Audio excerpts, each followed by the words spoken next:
Learning for opportunities and better life.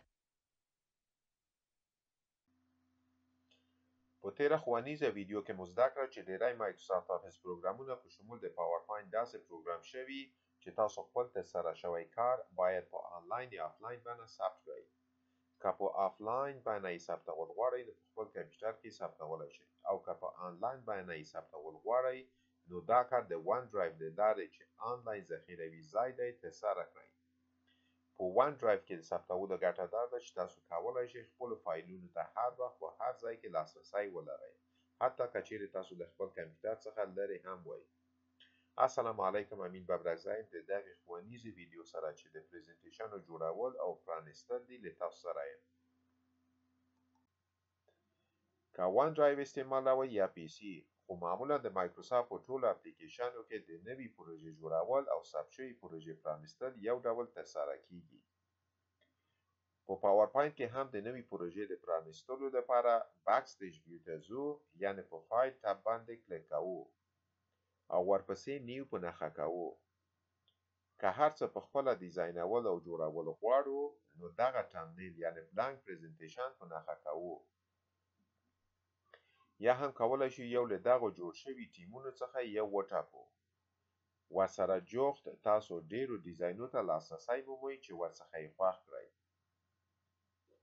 که چیرې تاسو لږ څه راهنمایي او مرسته د خپل پریزنټیشن په جوړولو کې غواړئ نو دغو ټمپلیټ فایلونو سره یې پیلوئ چې ډیری کار په خپله ترسره شوی وي.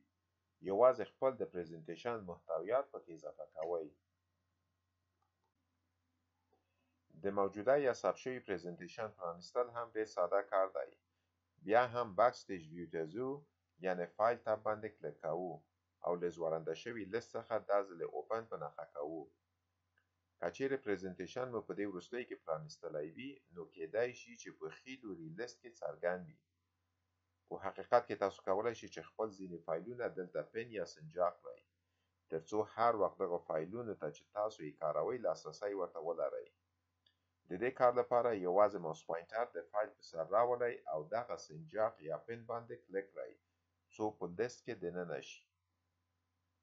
د ان پن کولو لپاره ماوس پوینټر ورباندې راولئ او بیا ځل یې ورباندې کلیک کړئ ترڅو ان پن شي او له لیست څخه حذف شي. که چیرې د داسې یو فایل په لټه کې یاست چې په دې وروستیو کې مو نه دی پرانیستی نو نورو آپشنو یا ټاکنو ته مخه کړئ. د بیلګې په توګه د ون ډرایو لاندې ټولو هغه فایلونو ته لاسرسی پیدا کوئ چې په آنلاین بڼه مو ون ډرایو اکاونټ کې ثبت کړي. د دغې پی سي لاندې ټولو هغه فایلونو ته لاسرسی پیدا کوئ چې کمپیوټر ته ثبت شوي دي. په براوز باندې په کلیک کولو سره کولی شئ چې د فایل موقعیت پیدا کړئ. فایل په نښه کړئ او اوپن ته ټک ورکړئ ترڅو پریزنټیشن مو پرانیستل شي. ځینې وخت د داسې یو حالت سره مخ کیږئ چې تاسو د زاړه ورژن پریزنټیشن سره کار وکړئ، یعنې داسې یو پریزنټیشن چې په زاړه ورژن د پاورپوینټ کې جوړ شوی وي. کله چې تاسو دا ډول پریزنټیشن پرانیزئ نو په کمپاټیبلیټي مود کې څرګندیږي. دغه مود یا طریقه داسې ډیزاین شوي چې ځینې برخې غیر فعال ساتي ترڅو هغه خلک چې زوړ ورژن د پاورپوینټ کاروي وکړی شي چې په دغو زړو ورژنو جوړ شوي پریزنټیشنو کار وکړي.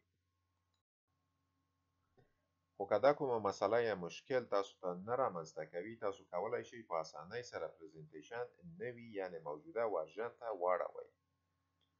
اړولو ته یې فایل ټب باندې کلیک کړئ او له ځوړنده شوي لیست څخه انفو ته ټک ورکړئ او کانورټ باندې کلیک کړئ. کوم موقعیت کې چې غواړئ پریزنټیشن مو ثبت شي مشخص او د پریزنټیشن لپاره کولی شئ نوی نوم هم وټاکئ. په یاد ولرئ چې کله هم زوړ ورژن پریزنټیشن موجوده ورژن ته اړوئ نو دا کار د دې سبب کیږي چې ځینې تغییرات ستاسو د سلایډونو په لی اوټ کې رامنځته شي. خو بل لوري ته دا کار تاسو ته ټولو نویو برخو او کمانډونو ته لاسرسی درکوي. ډیر ښه، اوس تاسو په دې پوه شوئ چې څرنګه په پاورپوینټ کې یو پریزنټیشن جوړیږي، پرانیستل کیږي او کنورټ کیږي.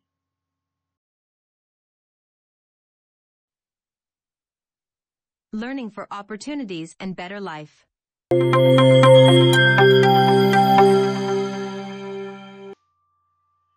دا ول د دغې ښوونیزې ویډیو چمتو شوي محتویات. که چیرې ویډیو مو خوښه شوې وي نو ضرور یې لایک او شیر کړئ او که چینل ته نوي یاست نو سبسکرایبول مه هیروئ.